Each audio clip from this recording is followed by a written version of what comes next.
البرنامج معكم، وهالمرة في معي ضيفين عبر سكايب. بحب رحب ببيل كوركران President of ANERA American Near East Refugee Aid، وبحب رحب أيضا بمستر هاني ElMadhoun. He's Director of Donor Development. بمسيكم بالخير gentlemen. Good evening gentlemen. Thank you very much. Evening. I can't hear you very well, but again I'd like to introduce الجمعية American Near East Refugee Aid، وهي جمعية non-profit organization بتهدف لمساعدة اللاجئين الفلسطينيين طبعا بالشرق الأوسط.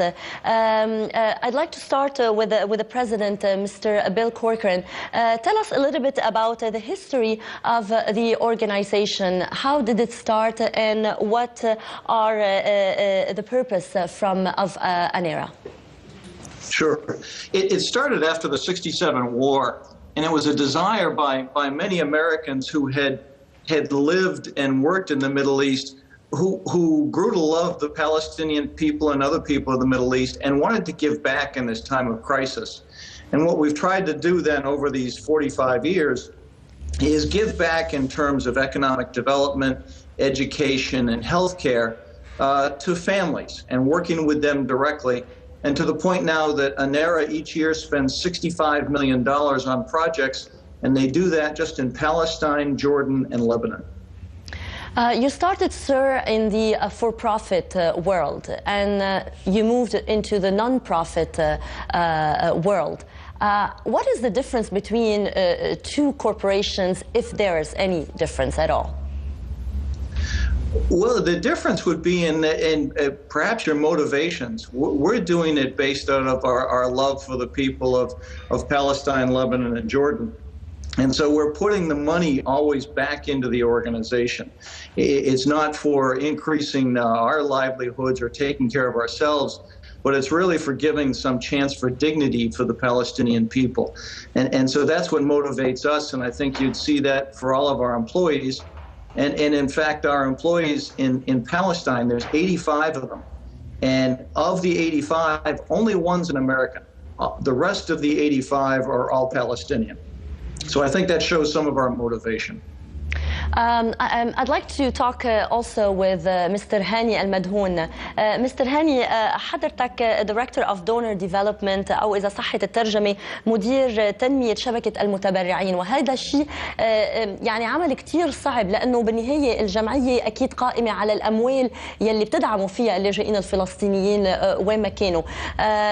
كيف بتتم عملية تنمية شبكة المتبرعين؟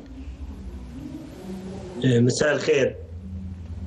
أولاً الجمعية لها اسم محترم وسمعتها كويسة، ولها تاريخ أكثر من 45 سنة بتقدم خدمات للشعب الفلسطيني في فلسطين وخارج فلسطين، وهذا شيء بيساعد، لأنه لما بتحكي عن مؤسسة نظيفة شريفة ولها شفافية، أنيرا من أول المؤسسات هنا. لنا علاقات كويسة هنا، في مجتمع عربي كتير ناشط بحب يدعم الشعب العربي والفلسطينيين اللي بيعانوا، ومعظم اللي بيدعموا يعني مش ضروري يكون فلسطيني، في ناس مش فلسطينيين، لبنانيين، سوريين، في حتى أمريكان محبين للسلام يعني. فهذه الأمور بدك في يعني اختلاف في الدعم، ولكن كنا نتوحد بدعم الشعب الفلسطيني اللي بيعاني والمعاناة اللي يعيشوا فيها. فالهدف احنا دائما بنتواصل مع المتبرعين بطريقة انه في عندنا احنا ما يعني بنساعد الانسان، بنعطيهم مساعدات، ولكن برضه بنحاول نبني لهم للمستقبل. يعني مثلا بنبني مستشفيات في غزة، وبنبني عيادات في لبنان، وبنساعد في جميع الجهات. يعني مثلا في برامج للأطفال للرياضة مثلا، لأنه بدنا ندعم شخصيتهم. في تبرعات عينية بالملايين الدولارات بنوصلها. بشكل عام ما في كثير مؤسسات لها القدرة اللي عند أنيرا وهي يوصلوا شغلات لغزة. السنة الماضية لحالها وصلنا 800 تراك لغزة مدعومة بالمساعدات العينية والطبية، وهذا الشيء مميز انه بعض المؤسسات هنا ما بيقدر عليه، لكن أنيرا عندها القدرة ولها السمعة الطيبة بين الفلسطينيين وخارج والمجتمع الأمريكي هنا. نعم. وين أنيرا بتقدم المساعدات تبعها؟ بأي مناطق أو بأي بلاد موجود فيها الفلسطينيين؟ أنيرا بتركز عملها في عندنا 5 مكاتب في فلسطين، وعندنا مكتب في لبنان، وفي لنا حضور في الأردن، بنقدم مساعدة عينية للفلسطينيين هناك في الأردن. لكن مكتبنا في لبنان كبير وناشط، وفي لنا مكاتب 5 مكاتب في فلسطين، وحتى في القدس لنا مكتب في غزة، في نابلس، في الخليل. ومعظم هذه المكاتب، الشيء المميز في أنيرة برضه نحن بنجيب معلومات من المحليين، يعني ما بنيجي من هنا من واشنطن من العاصمة الأمريكية نقول لهم بدنا إياكم تعملوا هيك، بنقول لهم أنتوا إيش بدكم، واحنا بنعرف طلباتهم وايش اللي بيحتاجوها، واحنا بنحاول نبني وننمي من قدراتهم الداخليه، يعني ما بنيجي هنا نفرض عليهم شغلات، ما بدنا ندير مؤسسات في فلسطين، احنا بس بدنا نساعدهم ونطبق الشغلات اللي هم بدهم اياها، واحسن طريقه مثلا بنساعد برامج كثير في الري والزراعه، وباللي يمكن يحكي لك اكثر عن المشاريع التنمويه اللي بيعملوها. No. Now, Mr. Corcoran, I'll go back to you. What are the biggest challenges that Anira is facing in these particular circumstances today? I'd say right now that the 2 challenges are obviously ones that people would recognize, and that's the current conditions in Gaza and also the flood of refugees coming in from Syria into Lebanon. We're just overwhelmed by the needs right now. And the difficulty of always, of course, fundraising for these, but at the same time of just getting world attention.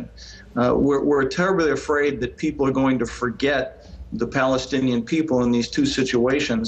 And with so many problems going on in the world, like the Philippines and other disasters, it's easy to forget, but that's part of our job, is we're trying not only to deal with the families of the Middle East, but the families of North America, and raise the plight of Palestinians to the understanding of Americans. نعم. هاني، رح ارجع لعندك بالعربي. شو هو السر الأنيرة، يعني طبعا according to you، لاستمرارها طوال هالسنوات من 1968 لليوم، وإن شاء الله على الدوام طبعا، بغض النظر عن الدعم المالي؟ شو هو السر برأيك؟ أهم شيء العلاقات الطيبة مع الناس اللي بنقدم خدمة لهم وللمتبرعين هون. بعدين يعني احنا لما بتروحي على anira.org بتشوفي بعض البرامج والنماذج والصور وكيف احنا بنساعد على نخلي الوضع ايجابي في فلسطين. يعني ما بنحاول نقول احسن على الفلسطينيين، احنا كنا عارفين الصح من الغلط، لكن الواحد دائما بيحاول يركز على الايجابيات في الشعب الفلسطيني ونحاول نعطيهم شويه امل. وهذا السر، يعني انه انيرا بتقدر تعبر عنه، نحن بنساعدهم وبنحافظ على كرامتهم في نفس الوقت. اثنين، برضه إلنا سمعه طيبه في امريكا هنا، وإلنا وضوح، لانه احنا حتى الحكومه الامريكيه بنقوم في مشاريع لها يعني هنا في لانه في ارتقاء، واهم شيء الشفافيه. هلا ممكن تروح على الموقع تبعنا في anira.org وتشوفي كل التقارير الماليه وكل المعلومات هذه والصور بكل وضوح، وفيك تسالي يعني ولنا سمعه هنا في واشنطن وخارج واشنطن، ومتبرعين عرب، امريكان، مسلمين، مسيحيه، ومن جميع الاديان. هذه من الشغلات المشجعه كثير هون. نعم. I'd like to mention that Mr. Corcoran, you know Arabic, right? بعرف 50%. نعم، مشان هيك يعني حضرتك عم تفهم علينا طبعا الكونفرسيشن كلها يلي كنا عم نحكيها. Anira's motto is improving lives in the Middle East since 1968. يعني some of the people might say we might not need help from Anira had we had our independence. You know, had we did not have the problem to start with, which is obviously, you know, it's very noble what Anira is doing in other organizations. But how do you, what do you say to those people? It's very understandable that the crisis and, let's say, the economic life of Palestine is due to occupation. The Palestinians are some of the best business people I have seen, and so are the Lebanese. And left to their own, if they had freedom and they had control of their borders, they could be a thriving society.